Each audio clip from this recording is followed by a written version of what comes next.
Good morning students. कैसे हैं आप सब। आज का जो हमारा टॉपिक है बच्चों, उसका नाम है बाल गोविंद भगत और जिसके राइटर हैं श्री रामवृक्ष बेनीपुरी जी। बच्चों, इसमें रामवृक्ष बेनीपुरी एक कथा का वर्णन करते हैं, लेकिन वो कथा न होकर उनके जीवन से जुड़ी एक घटना ही है, क्योंकि इस घटना के अंदर जिस बाल गोविंद भगत का वे वर्णन करेंगे या कर रहे हैं, वो उन्होंने अपने बचपन में स्वयं अनुभव की है। इसीलिए वो यह बात भी कहते हैं कि मैंने उनको इतना देखा था, कैसे देखा था, ये बात इसके अंदर चैप्टर में आएगी। अब आप जब इसको पढ़ोगे तो बात आपको बिल्कुल क्लियर हो जाएगी। तो सबसे पहले जो बाल गोविंद भगत थे, उनका स्वभाव और उनका चरित्र और उनका जो कपड़े पहनने का तरीका था, उसके बारे में लेखक बताते हैं कि वो मंझोले कद के थे, गोरे चिट्टे आदमी थे और 60 साल से ऊपर उनकी उम्र रही होगी। बाल पक गए थे, दाढ़ी बढ़ाई थी, लंबी दाढ़ी थी, लेकिन वो जटाएं नहीं रखते थे।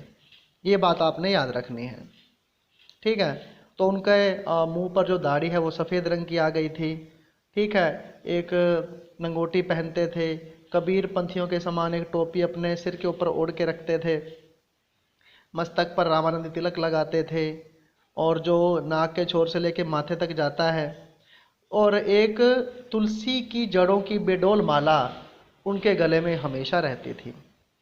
तो इन सब बातों को देखकर लगता है कि जैसे वो एक साधु थे, यानी ऐसा लगता है कि जैसे संसार से, सांसारिक वस्तुओं से उनका कोई मोह प्रेम नहीं है।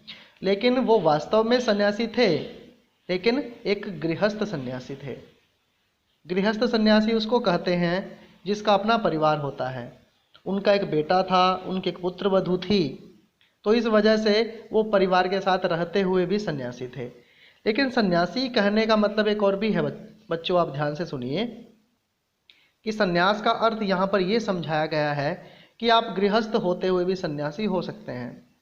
वो कबीर को साहब मानते थे, खेत में फसल उगाते थे और फसल जब पक जाती थी तो सारी फसल का जो इकट्ठा किया गया है, जो फसल पकी हुई है, उस सारी फसल को वो कबीर मठ में दे आते थे और प्रसाद के रूप में जो मिलता उसी से अपना घर का गुजारा वो चलाते थे। तो ये तो था उनका कबीर के प्रति श्रद्धा। उन्हीं के गीत गाते थे, उन्हीं के दोहों को वो गाते थे, तो यह था उनके प्रति उनका सम्मान। और फिर उनकी दिनचर्या का प्रभाव लोगों पर भी पड़ता था। चाहे सावन का महीना हो तो सावन के महीने में या आषाढ़ के महीने में जैसे धान लगता है खेतों में, तो वो क्या करते थे, खंजड़ी बजाते थे और धान लगाते लगाते लोग होते थे उनके गीतों को सुनते और अपने हाथों से फटाफट धान उगाना शुरू कर देते थे। उसके बाद भादों का महीना आता था तो भादों के महीने में भी उनकी वही टेर चलती थी, वैसे ही वो गाते थे। रात के टाइम पे भी उनके वही संगीत चलते थे, वही भक्ति के गीत वो कबीर के गाते रहते थे, खंजड़ी अपने हाथ में रखते थे। और जब सर्दी आती थी तो 40 कोस दूर जो गंगा नदी थी वहाँ पे नहाने के लिए वो जाते थे। 30-40 किलोमीटर जो पड़ती थी, वो आप इसमें पढ़ लेना, तो वहाँ तक वो नहा कर आते थे। और एक बार घर से खाकर गए तो रास्ते में कहीं खाते नहीं थे, बल्कि पानी पी लेते थे।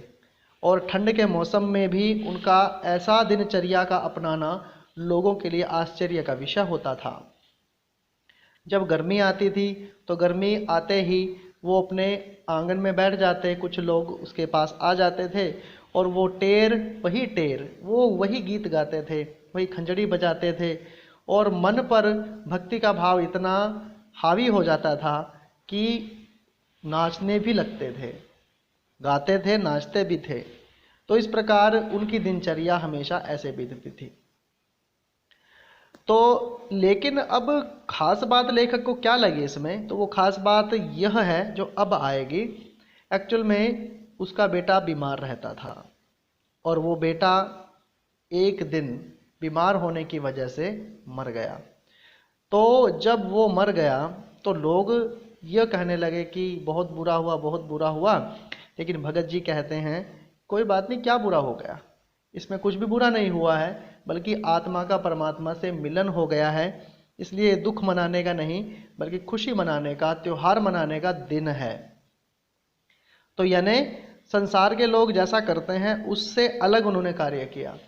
अब आपको पता है कि स्त्रियां कभी भी शमशान घाट में नहीं जाती हैं, लेकिन बाल गोविंद भगत ने क्या किया, अपने पुत्र की जो पुत्र वधू थी, यानी अब उसके बेटे की जो बहू थी, उससे ही उसकी चिता को आग दिलवाई।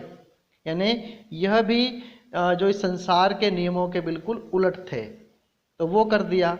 और उसके बाद लड़की के भाई को बुलाकर कहा कि भाई इसकी दूसरी शादी कर देना।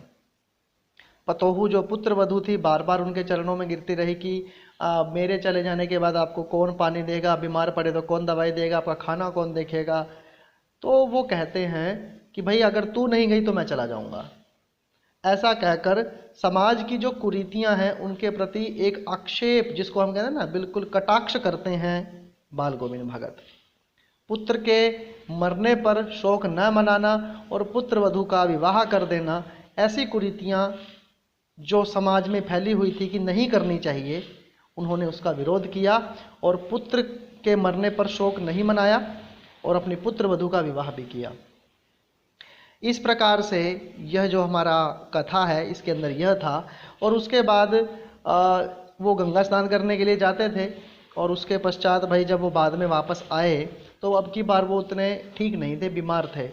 लोगों ने उनको कहा कि भाई तू ऐसा कर, दवाई ले ले, लेकिन वो माने नहीं। और एक बार रात को ऐसे ही गीत गाते गाते वो सो गए और सुबह देखते हैं लोग तो वो नहीं थे, बल्कि उनका पंजर, उनका जो पंजर शरीर है वहाँ पर पड़ा था। तो बाल गोविंद भगत के बारे में यह राम वृक्ष बेनीपुरी जी ने बताया है कि वो कैसे सदगृहस्थ थे और संसार की जो कुरीतियाँ हैं उनको वो नहीं मानते थे, और किस प्रकार वो लोगों के खेत में शौच के लिए तक भी नहीं बैठते थे, बिना पूछे किसी से कोई वस्तु लेते नहीं थे। तो इस प्रकार के अनेकों गुण बाल गोविंद भगत में विद्यमान थे और उन्हीं का वर्णन लेखक ने इस पाठ में किया है। तो बच्चों अब आपको मोटा मोटा सा तो इसका आइडिया हो गया होगा कि इस पाठ में है क्या है। अब आपने ये पाठ पढ़ना है और इसके प्रश्नों के उत्तरों को लिखने का प्रयास करना है आपने रफ कॉपी में। और फिर मैं कल को जब आपको इसके प्रश्न लिखवाऊंगा तो वो प्रश्न आपने देखने हैं कि आपके प्रश्न और ये प्रश्न जो मैं लिखवा रहा हूँ क्या कहीं पर मैच करते हैं। ठीक है, तो आशा करता हूँ आपको ये वीडियो पसंद आई होगी, और पसंद आई है तो प्लीज़ चैनल को सब्सक्राइब ज़रूर कर दें। और वीडियो देखने के लिए आपका बहुत बहुत धन्यवाद।